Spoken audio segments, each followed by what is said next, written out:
masih sering ngalami sensasi panas di perut, kemudian sulit banget BAB atau sembelit, hal apa yang harus kita lakukan? Ini adalah sensasi yang pernah aku alami pada saat itu, dan ini menurut aku membuat kita nggak nyaman ya, membuat kita takut, was-was karena dikit-dikit panas, perut begah, sendawa-sendawa, kembung, dan banyak sensasi yang lainnya. Di video kali ini aku bakal bahas, pastikan kalian nonton videonya sampai selesai, jangan lupa bantu aku subscribe, like, comment, dan share.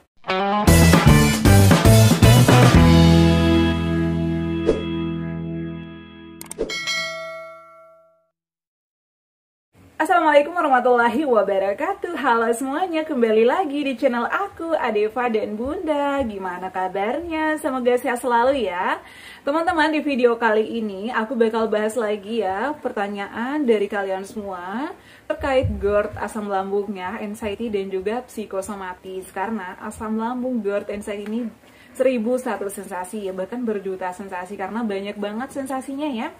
Pusing, ada hubungannya terhadap asam lambung, mual, muntah, engap, bergas ya, banyak gas di lambung, kembung, begah, itu ternyata semuanya ada hubungannya ya. Kemudian untuk sensasi-sensasi yang lainnya seperti vertigo itu juga ada hubungannya dengan asam lambung ya.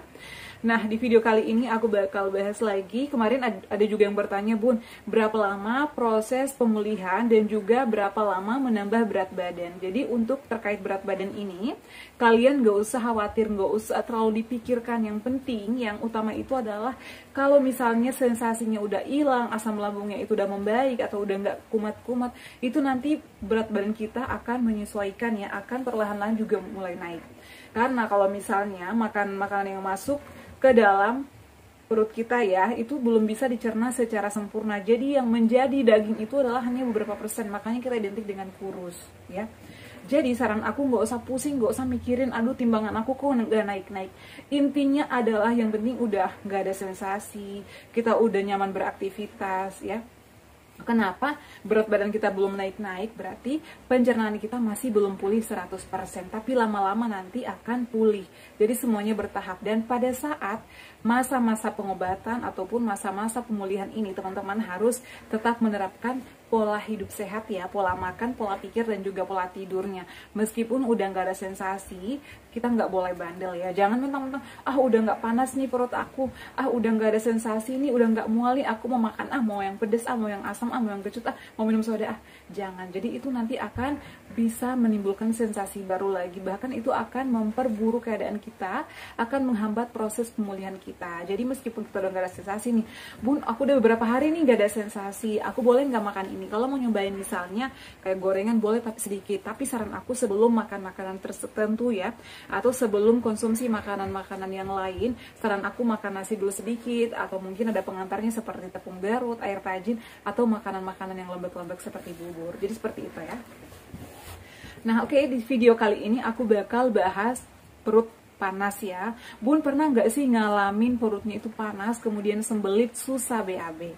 Pernah, dulu aku sering banget ya, aku tuh kadang bingung, ini perut aku kenapa ya, padahal aku itu makan yang lembek-lembek loh. Aku udah makan yang lembek-lembek, perut aku kok panas gitu ya, panas kayak perih-perih gitu.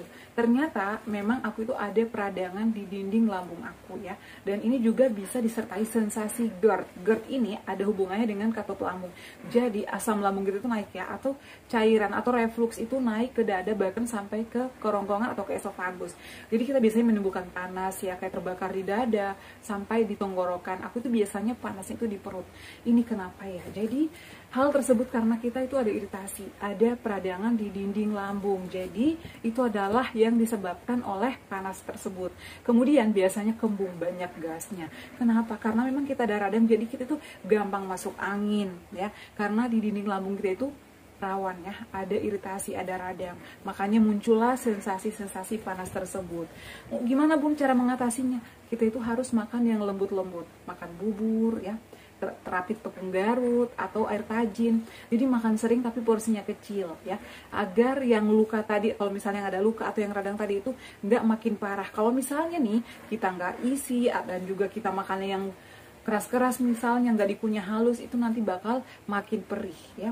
Luka aja nih, kalau misalnya kita ada luka di tangan atau di kaki, kalau misalnya kita kasih atau kena kaos kaki aja nih sedikit, pasti kan sakit ya. Gimana dengan dalam perut? Sama seperti itu ya. Jadi kalau misalnya kalau lagi ada radang nih ya, tenggorokan aja kalau ada radang kita harus minum ini, minum obat, jahe dan lain sebagainya ya. Jadi nggak jauh beda sih menurut aku ya, karena aku pernah ngalamin itu. Jadi cara untuk mengatasinya, kita tuh nggak boleh telat makannya. Atur jadwal makan 2 jam sekali, tapi porsinya kecil dan harus dikunyah halus ya. Kenapa harus dikunyah halus? Karena kita tuh lagi ada radang ya, ada iritasi di dinding lambung kita. Jadi yang masuk makanan itu langsung kena yang radang, yang iritasi kan pasti langsung perih, langsung ada sensasi. Jadi harus makan yang lembut-lembut ya teman-teman ya. Boleh juga rutin konsumsi tepung Garut 3 kali sehari, 30 menit sebelum makan nasi.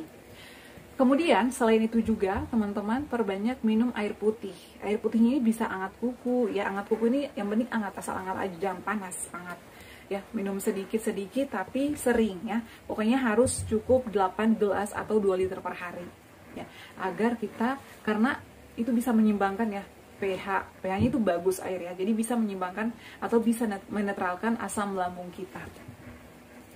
Kemudian selain itu juga teman-teman, harus dikompres ya. Cara kompresnya aku udah pernah videoin ya. Aku pernah buatin video di Day in My Life ya. Aku itu selalu dulu kompres pada saat bangun tidur ya. Karena biasanya bangun tidur ya, perut aku itu panas banget ya. Panas, kadang perih gitu. Jadi aku kompres ya, yang panas-panas tapi jangan ditekan. Ditaruh aja ya. Aku kadang pakai botol ya, dikompres aja. Kadang aku kompresin sampai di pinggang, karena biasanya juga kita ngalaminnya itu sakit banget pinggang ya, dikompres. Kemudian selain itu juga kita harus istirahat yang cukup. Jadi kalau misalnya nggak mau kambuh-kambuhan, harus tetap terapkan 3P, 4P atau 5P-nya. Yang aku tahu itu adalah 3P. Dulu aku selalu menerapkan 3P-nya, dari pola makannya, pola pikirnya, pola tidur, pola hidup sehat. Intinya itu harus dijaga, dan juga harus menerapkan olahraga ringan secara teratur. Kenapa? Karena pejuang asam lambung GERD itu biasanya begah, sendawa-sendawa ya. Aku itu dulu 7 bulan teman-teman, bolak-balik ke dokter minta ganti ya, minta obat-obatan, karena sensasi ini adalah bandel banget, nempel banget sama aku ya, begah, sendawa-sendawa, dan perut aku tuh kayak perih, sakitnya tuh luar biasa. Kadang pindah-pindah, kadang di perut kiri, kadang di perut kanan, kadang di tengah. Karena memang kalau angin udah masuk tuh ya, gasnya udah banyak, itu sensasinya banyak, kadang sampai engap, sampai sesak. Makanya kita disarankan untuk olahraga secara teratur ya, olahraga ringan, agar tekanan-tekanan di perut ini berkurang. Kemudian selain itu juga kita bisa melakukan relaksasi. Jadi otot-otot kita tuh nggak tegang ya. Biasanya kan pusing, kelayangan, kadang kebas ya, kadang ngilu di badan kita ya. Karena itu biasanya peredaran darah kita juga nggak lancar ya. Makanya kita sering-sering olahraga ringan ya, lakukan relaksasi, lakukan yoga. Aku nih dulu sebelum tidur malam, wajib banget setiap malam aku melakukan yoga kualitas tidur. Kalian bisa contoh, aku pernah ya buat videonya. Jadi pada saat mau tidur malam itu nyenyak banget, enak banget tidurnya, jadi tidak ada sensasi-sensasi. Seperti itu ya. Kemudian selain itu juga bisa konsumsi obat-obatan kalau misalnya udah melakukan hal-hal tersebut ya. Aku sih mampan, yang penting kita itu disiplin teman-teman. Kalau kita disiplin, pemulihan kita juga cepat. Tapi kalau misalnya aduh nggak mampan nih bun, harus apa yang harus aku lakukan? Jadi teman-teman bisa konsumsi obat-obatan dokter ya, seperti misalnya omeprazol, sucralfate ya, lansoprazol, itu juga aman. Aku selalu nyetok dulu ya. Tapi kalau misalnya kalian belum ke dokter nih bun, belum dicek nih, gimana? Karena aku sih bisa ke dokter. Tapi kalau misalnya pengen beli obat-obatan lambung, dulu aku sering konsumsi kayak Milanta ya, Polisilen, aku juga dulu sering ya. Apalagi di bulan puasa, kalau misalnya aku tiba-tiba kambuh, aku tuh sebelum sahur ataupun sebelum makan sahur ya, aku konsumsi obat-obatan tersebut. Tapi untuk saat ini alhamdulillah aku udah tahu tipsnya, aku udah tahu triknya, makanya aku lakukan dengan cara aku sendiri. Jadi seperti itu ya, untuk mengatasi sensasi panas di perut ya. Karena asam lambung kita itu kadang naik ya, refluksnya itu kadang cairan asam lambung itu naik kembali ke kerongkongan atau ke esofagus. Jadi kadang perut kita itu panas ya, dan kita tuh sulit BAB. Nah kemudian teman-teman yang sulit BAB juga, aku sarankan untuk konsumsi buah-buahan yang aman, seperti pepaya, itu aman sama aku ya teman-teman, bagus untuk pencernaan. Kemudian melon ini juga aman ya, melon yang kuning, melon putih, aku tuh dulu suka banget ya. Biasanya aku campur Yakult atau aku bikinin salad. saladnya ini, tapi buahnya buah-buahan yang aman aja ya. Biasanya aku kasih yogurt ya. Yogurt ini bagus untuk kita pejuang asam lambung, tapi perhatikan cara konsumsinya. Biasanya nih, aku itu konsumsinya 2 jam setelah makan. Itu adalah makanan dan minuman prebiotik itu aman buat kita ya. Karena biasanya nih kalau misalnya perut udah panas ya, usus kita udah aktif, jadi kerucuk-kerucuk kadang kriuk-kriuk. Jadi pada saat itu ya, aku konsultasi ke dokter, aku selain disarankan untuk menjaga pola makan, pola pikir, pola hidup sehat, dan olahraga yang teratur, aku juga disarankan untuk konsumsi prebiotik ya. Jadi aku tuh minum Yakult teman-teman. Aku minum Yakultnya itu di malam hari, 1 jam atau 1 jam setengah atau 2 jam sebelum tidur malam. Tapi setelah makan nasi. Kalau misalnya nih, aku tuh dulu sering makan malamnya itu atau makan sore setengah 7 atau sebelum maghrib. Jadi kalau misalnya kita udah makan di jam segitu ya, aku tuh biasanya makan setengah 7 paling lambat, setengah 8 atau jam 8 aku udah minum Yakult. Minum Yakult, jadi jam 9 itu aku tidur. Tapi kalau misalnya kalian lapar lagi, kemarin ada yang komen, Bun, kalau kan kita itu pejuang asam lambung, makan terakhirnya setengah 7 atau jam 7. Bagaimana kalau misalnya pas mau tidur ngantuk tapi lapar? Apa yang harus kita lakukan? Nah, kalau tips aku nih dulu ya, karena pejuang asam lambung itu sering lapar karena porsinya kecil agar mudah dicerna dan juga tidak menimbulkan sensasi begah ataupun kembung. Jadi kalau misalnya pada saat mau tidur tapi lapar lagi, aku biasanya hanya ngemil puding, ngemil buah, ataupun seduh oat ya. Aku seduh oat 3 sendok, kemudian aku tambahkan energen kadang setengah sendok agar nggak terlalu manis. Kemudian setelah itu aku senderan, aku nunggu kadang setengah jam atau 1 jam ya. Setelah itu baru aku tiduran miring ke kiri. Jadi itu menurut aku aman sih, karena itu pengalaman pribadi aku. Kemudian selain minum prebiotik ya, aku sarankan juga teman-teman bisa konsumsi air tajin beras organik, karena kita itu bisa menenangkan pikiran dan juga itu bisa mengatasi sembelit. Jadi menurut aku air tajin ini juga aman untuk lambung, untuk pencernaan juga bagus. Itu adalah obat-obatan tradisional asam lambung GERD anxiety, tapi caranya juga bisa dikonsumsi sebelum makan 30 menit, dikonsumsi juga 3 kali sehari ya. Aku sih dulu seringnya itu air beras merah ya, atau air tajin beras merah. Jadi mau air tajin beras merah organik atau air tajin beras merah yang biasa. Kalau nggak ada beras organik, beras biasa juga nggak ada masalah teman-teman. Jadi seperti itu ya cara aku untuk mengatasi masalah panas di perut, sulit BAB atau sembelit, karena itu adalah hal-hal yang bisa membuat kita panik. Kadang panas banget ya, kadang udah sertai panas, ngap, sesak, kembung, sendawa-sendawa. Aku dulu pernah ngalamin itu teman-teman, dan alhamdulillah saat ini udah normal lagi, udah aktivitas lagi. Tapi aku masih pantang ya beberapa makanan seperti pedas, aku nggak makan sama sekali ya. Untuk ketan sekali-sekali aku makan, soda, kafein aku tuh udah menghindari banget ya. Kemudian buah-buahan juga jeruk yang asam-asam itu dihindari dulu teman-teman, agar tidak kambuh-kambuhan dan sensasinya juga tidak kembali lagi atau tidak kambuh-kambuh lagi. Kita harus disiplin ya, disiplin dalam segala hal, dari makanannya, pola pikirnya, pola makannya, itu harus semuanya disiplin.